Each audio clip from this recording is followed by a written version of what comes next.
Good morning, Frank. Good morning, Professor Spooner. How are you? Okay, it's been a week full of news about people moving around in places where they're not wanted. Yes. Migration seems to be uh, the main thing on the news again. And it's interesting that there is a very good book on the history of migration by an Italian historian. His name is, I think, Massimo Livi Bacci, and the books are all available in English. So he's got a book actually with the title Migration that's available, although one doesn't hear very much about it. But that sort of thing puts what's going on today into a much larger context and makes it easier to understand. I think that after all, the end of the 19th century and the beginning of the 20th century, there was nobody complained about migration at all, and people were migrating to America, to Australia all the time. And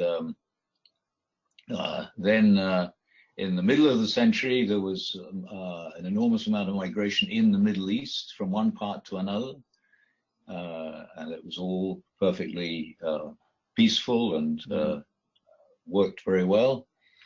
But more recently, the amount of movement, in fact, over the last 50 years generally, the amount of movement has kept increasing and has begun to cause a lot of trouble, an increasing amount of trouble. And I think this is very much related to globalization, because the biggest problem is that the unpleasantness between people in the destination locations and people coming from elsewhere is that they're socially at different stages of the process of globalization. Mm-hmm. And that puts them at odds with each other. So now we've got an increasing number of people trying to get into the United States across the border with Mexico, an increasing number of people trying to get into Europe by crossing the Mediterranean, many of them drowning on the way, from Africa and also coming from the Middle East. And an increasing number of people trying to get to Australia. So Australia, Europe, and America seem to be the two target places. And of course, those are the three parts of the world which are furthest ahead on the social process of globalization, where they're used to interacting with larger and larger numbers of people with a far greater awareness of what's going on in the world as a whole. But somehow that doesn't make them want to change their own societies. And let me ask a question first. This might be a little bit of a coming out of left field question, but if you consider that human history has only been in the time scale of the whole planet's history, what is it, a couple of milliseconds or something, whatever the thing that the physicists use, it's only been half a minute worth of time. Historically speaking, evolutionarily speaking, Neanderthals and the earliest humans, and I understand the conversion from hunter-gatherers into tillers and farmers in the agricultural world, but were not humans migratory people? Or migratory beings anyway, and I guess what I'm wondering is maybe the contra event here was actually the setting up of perimeters and walls and metes and bounds around private lands that then led to creation of states that then led to borders, and I'm just wondering if after 15 seconds of humanity's time have passed on the Earth's great clock, if we were looking ahead to when 10 years have passed, maybe 50,000 years into the future, perhaps the concept of national borders just won't even exist, and perhaps even the concept of private property might not exist, and we might be back to where we started from. I don't know. Does that sound completely crazy on a Saturday morning? Maybe my brain hasn't kicked in yet, but no, that's a very good point. In fact, humans are certainly the most migratory species of primate. I think they're not probably as migratory as ants and cockroaches are, but E.O. Wilson can tell us all about that. But humans didn't start to migrate until not much more than 100,000 years ago, when they started spreading from Africa throughout the rest of the world. And then it's because of the change to the use of natural resources to produce their own food that they became interested in land and land ownership, and began to defend territories in a much more serious way than they ever had before. So that certainly is, I mean, this is all part of the history of what's going on. And I think one should always see these things in their historical context. However, I think probably a bigger, a more important factor at the moment is what's happened culturally. That ever since it became important for us to be able to depend upon each other and have a social order, dependable social order, so that we could achieve things in communities rather than as individuals, in larger and larger communities, then there's always been a tendency to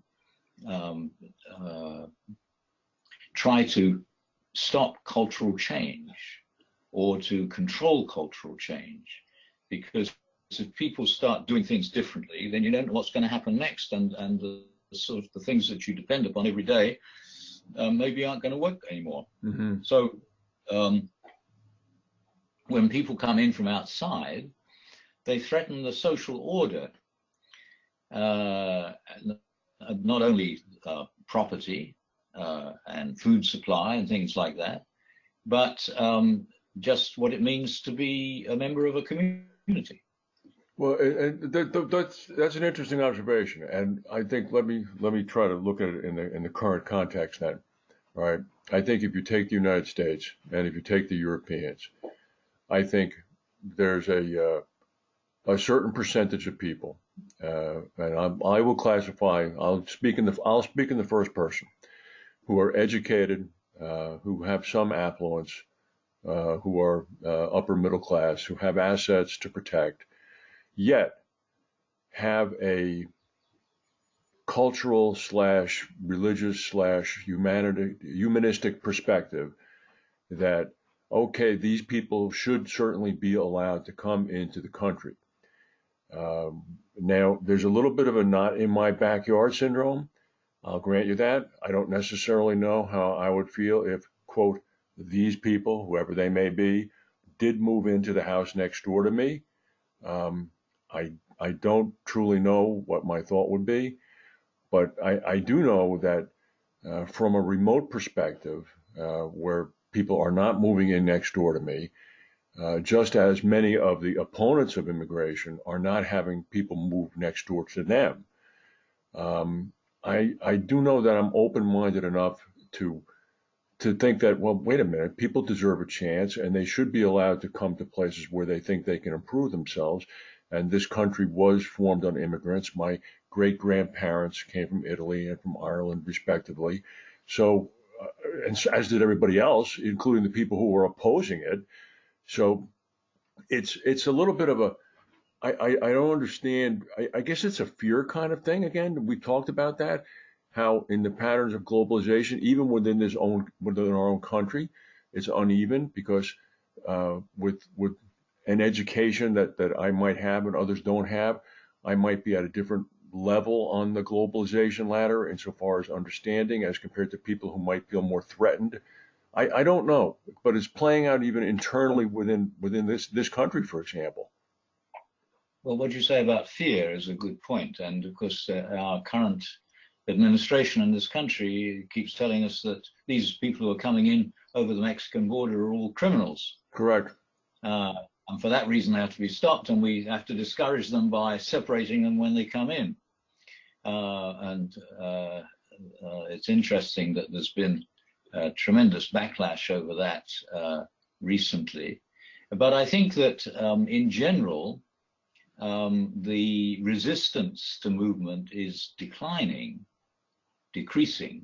and that in the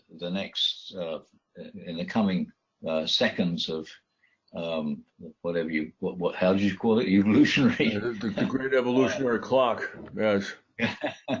Gradually, the resistance to it will decrease, because I have to admit that I'm an optimist. But the reason is that we're all of us getting used to having different types of relationships and being and interacting with more and more different types of people, because that's actually the process of globalization. And the reason it's not working so much at the moment is that what the mixture that's going on is a mixture of people who are at different stages of that process. Mm-hmm. And gradually the stages will even out, and then I think the process will become much more easy and manageable, because after all, it's not that long ago since land ownership was the most important way that you found your status in society. If you owned land, you were the upper class, and if you didn't own land, you were the lower class. Correct.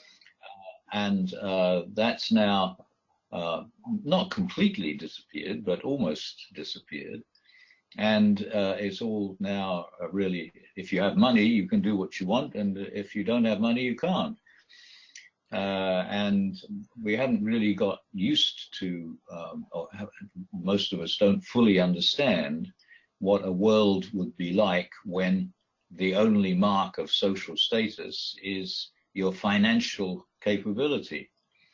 And we don't know whether that's going to be replaced by something else or become less important than it is now. But I think that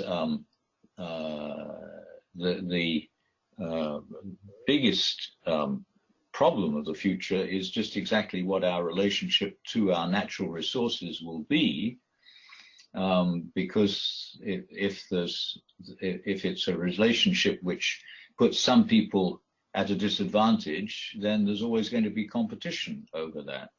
And that may be the case, but it may not be.